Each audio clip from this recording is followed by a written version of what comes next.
बिस्मिल्लाहिर्रहमानिर्रहीम, अस्सलाम वालेकुम। कैसे हैं आप सब। आज हम बनाएंगे ज़र्दा, बिल्कुल देगी स्टाइल में ज़र्दा घर पर कैसे बनाएंगे ये आज की रेसिपी में हम जानेंगे। अक्सर ख़वातीन जब घर पे ज़र्दा बनाती हैं तो वो इतने परफेक्ट रिज़ल्ट नहीं आते, कभी चावल सख्त रह जाता है, कभी घी ज़्यादा हो जाता है। तो आज मैं आपको बताऊंगी कि परफेक्ट मेजरमेंट्स के साथ किस तरह हम घर पे बिल्कुल देगी स्टाइल में ज़र्दा बना के रेडी करेंगे। बिल्कुल निखरा निखरा चावल होगा और ख़ूब मज़ेदार होगा। वीडियो अच्छी लगे तो आपने लाइक कर देना है और चैनल को कर देना है सब्सक्राइब। तो चलिए शुरू करते हैं। बिस्मिल्लाहिर्रहमानिर्रहीम। मैंने लिए हैं आधा किलो सेला राइस। इनको मैंने अच्छी तरह धोने के बाद 3 घंटे पहले भिगो दिया था, तो अभी मैंने पानी निकाल दिया है। देखिए कितने नरम हो गए हैं ये। और अब इनको उबालेंगे। चावल उबालने के लिए बर्तन भी बड़ा चाहिए और पानी भी खुला लेना है। तो जैसे ही पानी में उबाल आने लग गया है तो मैं इसमें चावल ट्रांसफ़र कर दूंगी और फ्लेम को हाई कर देना है। हाई फ्लेम पे ही उबालेंगे और साथ ही मैं इसमें डाल दूंगी 1 चम्मच भर के घी का, ताकि चावल आपस में जुड़े नहीं। यहाँ पर आपने चावलों को 100% उबालना है, किसी किस्म की कोई भी कसर नहीं छोड़नी आपने, ठीक है।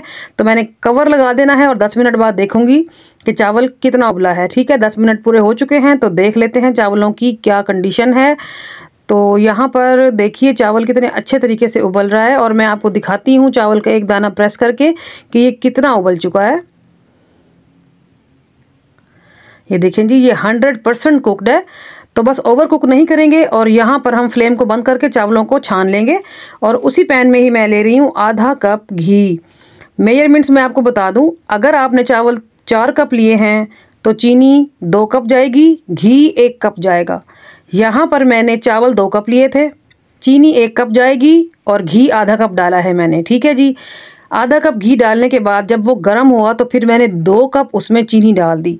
ये जो मैं चीनी डाल रही हूँ ये 2 कप के बराबर है और इसको हम थोड़ा सा मिक्स करेंगे। फ्लेम जो है यहाँ पर लो रहेगा क्योंकि हमने लो फ्लेम पे ही चीनी को मेल्ट करना है। अगर फ्लेम तेज़ रहा तो चीनी जो एकदम से डार्क ब्राउन हो जाएगी। हल्का सा ये गर्म हुआ है तो चीनी मेल्ट होना शुरू हो रही है। यहाँ पर मैं ऐड कर दूंगी 3 से 4 टेबलस्पून के बराबर पानी और लो फ्लेम पे हम इसको पकने देंगे। ये देखिए ये मेल्ट हो रही है चीनी। तो अब हम एक और काम कर लेंगे, इसको उबलने देते हैं। उबले हुए चावलों में से मैंने 3 जगह अलग अलग 1-1 चम्मच करके निकाल लिया है 3 मुख्तलिफ कटोरियों में। यहाँ मैं इनको कलर देने लगी हूँ। पहले मैं दे रही हूँ ग्रीन कलर, फिर मैंने दिया है जर्दा कलर और अब मैं दूंगी रेड कलर। तो ये कलर देना ऑप्शनल है, आपकी मर्जी है, लेकिन क्या है कि जर्दे में खूबसूरत लगते हैं ये कलर। चलें जी, ये काम हो गया। अब वापस चलते हैं चूल्हे की तरफ। तो ये देखिए हमारी जो चाशनी थी वो उबल रही है बड़े अच्छे तरीके से और अच्छी तरह ये पक चुकी है, चीनी बिल्कुल मेल्ट हो चुकी है। तो अब हम यहाँ पर ऐड कर देंगे चावल जो हमने उबाले थे। चावल को इसलिए 100% उबाला था, जब चावल को मीठे में चाशनी में डालते हैं तो चावल सख्त हो जाता है, फर्म हो जाता है। तो अगर हमने उबालते वक्त इसमें हमने कसर छोड़ दी तो यहाँ पर वो बिल्कुल कच्चा कच्चा लगेगा, खाने में बिल्कुल ही दांतों में ऐसा लगेगा कि हम कच्चे चावल खा रहे हैं। तो इसलिए उबालते हुए आपने चावलों को 100% डन करना है। ये बात आपने अच्छी तरह ज़हन नशीन कर लेनी है। अच्छा जी, अब मैंने चावलों को डाल के उनको अच्छी तरह शीरे में मिक्स कर लिया है। थोड़ा सा जेंटली चम्मच हिलाना है। चावल और शीरे को अच्छी तरह मिक्स करने के बाद हमने यहाँ इसको दम पे लगाना है 20 मिनट के लिए। पहले 7 से 8 मिनट फ्लेम मैं दम वाला रखूँगी, लेकिन फिर मैं 12 मिनट फ्लेम को बिल्कुल ही ऑफ कर दूंगी। तो यहाँ जो हमारे कलर वाले चावल थे वो यहाँ हम ऐड कर देंगे। ये देखिए जी कितना कोई प्यारा लग रहा है माशाल्लाह से। इसी तरह ही बाकी कलर्स भी ऐड कर देंगे। तो बताइए मेरी रेसिपी आपको कैसी लग रही है। अगर अच्छी लग रही है तो वीडियो को लाइक तो ज़रूर कर दें और चैनल को सब्सक्राइब भी करना है आपने। बेल आइकन को प्रेस करके ऑल पे ज़रूर क्लिक कर दिया करें ताकि मेरी हर नई रेसिपी आपको टाइम पे मिल सके। तो कलरफुल चावल ऐड करने के बाद यहाँ मैं कुछ मिक्स ड्राई फ्रूट्स डाल रही हूँ। तो ये देखिए कितनी कमाल की लुक है माशाल्लाह से। तो अब कवर लगा देंगे और 20 मिनट के बाद देखेंगे जब चावल हमारे दम का टाइम पूरा कर चुके होंगे। दम के दौरान जो भी हल्की फुल्की सी चाशनी बची हुई थी वो ये सोक कर लेंगे।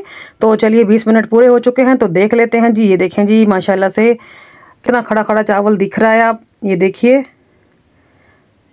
बिल्कुल भी चाशनी नहीं है इसमें, चाशनी को इन्होंने सोक कर लिया है और देखें कितने प्यारे कलर आ रहे हैं माशाल्लाह से। तो चलिए डिश आउट कर लेंगे। जर्दा राइस में आप ड्राई फ्रूट्स अपनी मर्जी के डाल सकते हैं। इसमें खोया भी डलता है, रसगुल्ले भी डलते हैं। जितना गुड़ डालेंगे उतना मीठा होगा, लेकिन जो बेसिक रेसिपी है वो यही थी जो मैंने आपको आज समझा दिया, सिखा दी है। आप इसको ज़रूर बनाएं मेरी टिप्स को फॉलो करते हुए, तो इंशाल्लाह ताला बड़े ही परफेक्ट रिजल्ट मिलेंगे आपको। देखें कितना खिला खिला चावल है।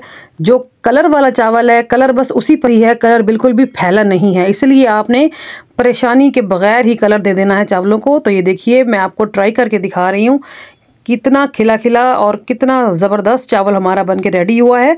और आपने देखा कि ज़र्दा बनाना कितना आसान कर दिया है मैंने। आसान सादा लफ्ज़ों में सादा तरीके से समझाया है आपको, ताकि समझने में किसी किस्म की कोई कन्फ्यूजन ना रहे। तो ये देखिए जी, परफेक्ट लुक है हमारे जर्दे की, कितनी खूबसूरत लुक है माशाल्लाह से। चलिए जी, आज के लिए इतना ही। कल फिर मुलाकात होगी किसी और शानदार रेसिपी के साथ। तब तक अपना और अपने प्यारों का रखना है आपने ढेर सारा ख्याल, और मुझे रखें दुआओं में याद। ओके जी, अल्लाह हाफिज़, बाय बाय।